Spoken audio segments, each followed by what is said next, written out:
Thank you, Ambassador Chinoy, Air Chief Marshal Chaudhary, Air Marshal Tiwari, distinguished members of the Armed Forces, Services, Administration, and distinguished guests, ladies and gentlemen. After hearing for the last about 1.5 hours, starting with Air Marshal Tiwari's address, what he talked about in terms of creating a network of a service that can recognize what's flying in our airspace after the 1995 Purlia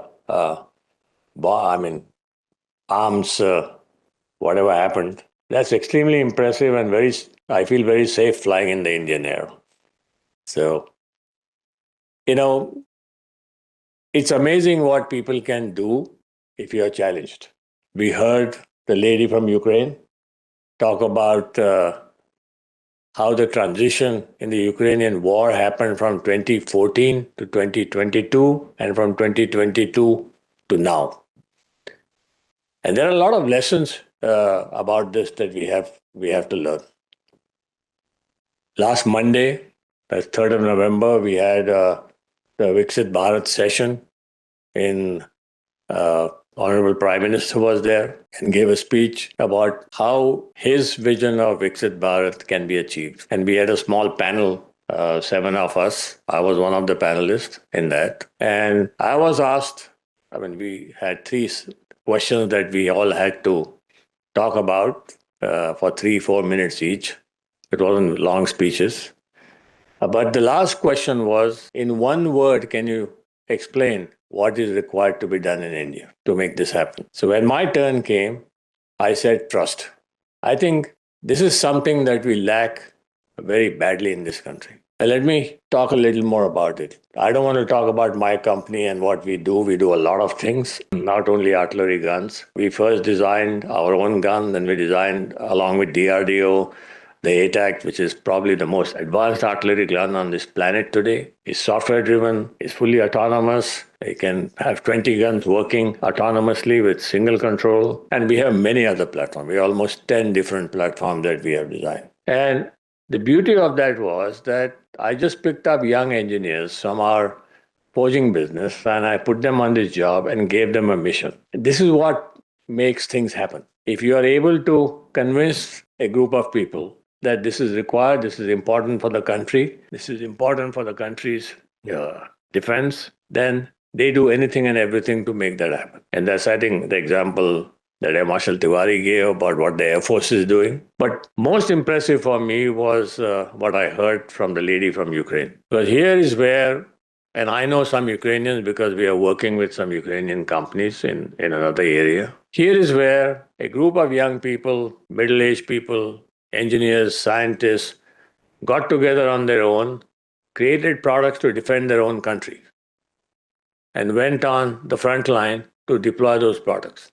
And their forces deployed those products. In short, that's what really happened. And that is the best example of a civil-military fusion. You need civil-military fusion to do anything right. But to create a civil-military fusion, you need to create trust. And this is one thing that we lack in our country very badly. Our processes, procedures, whether it's acquisition procedures, whether it's, after you produced a product, the testing procedures, all kinds of procedures which are antiquated, which just don't need to exist. I don't understand. We built the ATAX gun. We built a lot of guns. We exported 100 guns to Europe last year, including the ATAX. And now the Army wants us to get our ATAX tested on the FOPM. And the FOPM definition in India is, after you get an order, then only you can place orders for raw materials that you require. You cannot buy your raw materials before. How antiquated is this process? You don't have trust in a company that is doing your work. We have worked with the MOD and the Indian Army for the last 8-9 years. Is exactly the data that was shown in the Ukrainian system, 120 months to get product certified and bought, which was then reduced to 22 months. So we got to get rid of these things. And the underlying theme behind all this is lack of trust. And we got to get this lack of trust out of the system. The second point is that what is Atmanirbhar? I mean, Ambassador, I talked about Atmanirbhar. I think there was a lot of discussion from what I have seen. I watched some of the sessions yesterday online, and we discussed this even when the Honorable Prime Minister addressed us in Bharat Mandapam on last Monday. What is Atmanirbhar? And what is Viksit Bharat? The Honorable Prime Minister has given a call that India needs to be a fully developed nation by 2047, India at 100. Now, to be a fully developed nation, he's also put some targets. We need to take our GDP to something like $30 trillion. Okay, we may be plus minus 5, it doesn't matter.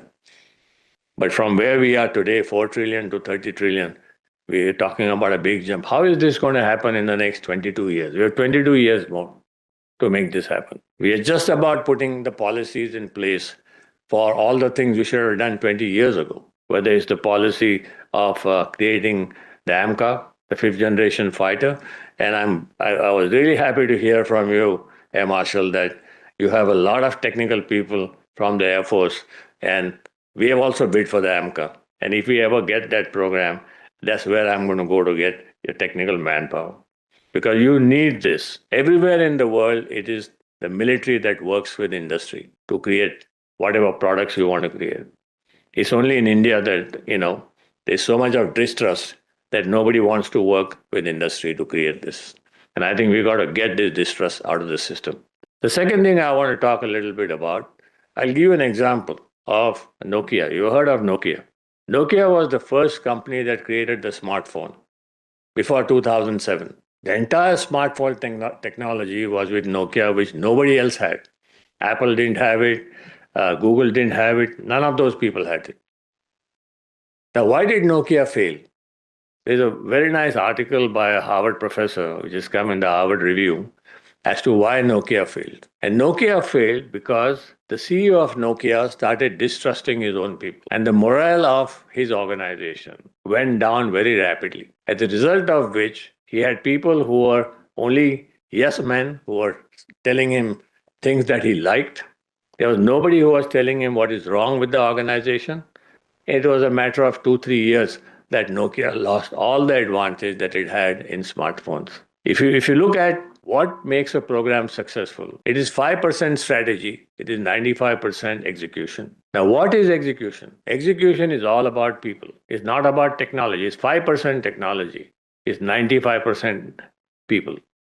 People who are passionate, people who are ready to do things, people who are ready to make things happen. Now, in our company, we started with artillery guns. Then we went on to naval systems. Today we build ships.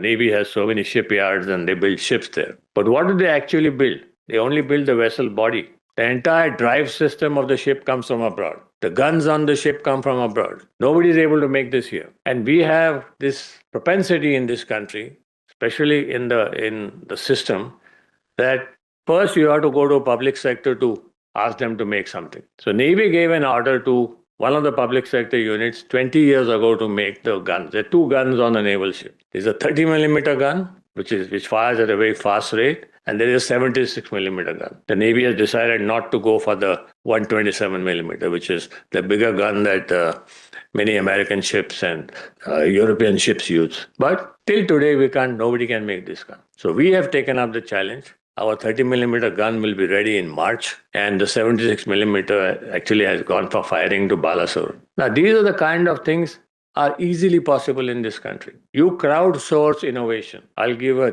different meaning to the civil military fusion. Crowdsourcing innovation. You heard of crowdsourcing of funding, money. Mr. Obama, in his election, he actually got elected because he was able to crowdsource funding from a lot of people. Crowdsourcing innovation is the biggest advantage India has. This country has a very large young population. Our demographic dividend, and they're all educated. Many of them are engineers, STEM graduates, and they can make amazing things happen. And we need to start figuring out how to create a system. This is something for you to look at. Crowdsourcing innovation. And a lot of innovations can be crowdsourced. Drones is a good example. All these thousands of drones flying in formation. These are all young people who are able to create that technology. It's not simple to get 5,500 drones flying in formation. So look at India, believe in India, believe that you can do it. That is Atmanirbharta. Yes, you need collaborations, you need to work with the rest of the world, you need to do all those things. But real Atmanirbharta is the ability to make things with your own knowledge and your own technology. And I think we have a huge pool of knowledge. We have 800,000 engineers that come out of our institutions every year. We have these amazing IITs. I made a visit to IIT Madras a couple of weeks ago. And I was simply amazed to see the level of technology that is there in their incubation centers. There's one incubation center that is making space rocket, Agnikul, and many, many other incubation centers. I mean, the whole 5G program came out of an IIT. So there are things that we can do which we still believe in our minds that it can't be done. And we have to figure out mechanisms to do it. But the fundamental mechanism that we have to figure out is how to create trust. How does one Indian believe in another Indian? How does the system believe in companies in the private sector? Because you have kept the private sector out for till 2014. So we're talking about out of the 75 years, almost 60 odd years, you have kept the private sector out of the system. So it's a massive change in terms of mindset. It's a massive change in terms of how we think. It's a massive change in terms of our processes, decision-making process. And unless those change, I'm afraid we won't make the progress that we want to make. And my last few words are that there is capability in this country. There is technology in this country. There are people who can make things, fantastic products, fantastic innovations. We must learn how to tap this, and we must create this force in the service of our nation. Thank you.